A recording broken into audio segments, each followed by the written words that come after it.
Greeting everyone. In this video, we show you how to change DNS in your computer. Why you should change DNS?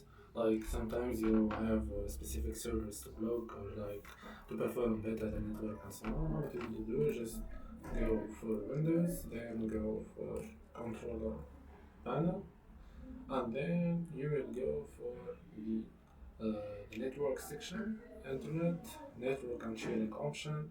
Then you will press on the Wi-Fi itself and go for more details actually for properties. And here you will find for the AP Vifer. So you will just double click on it, and here guys, I use the following DNS server.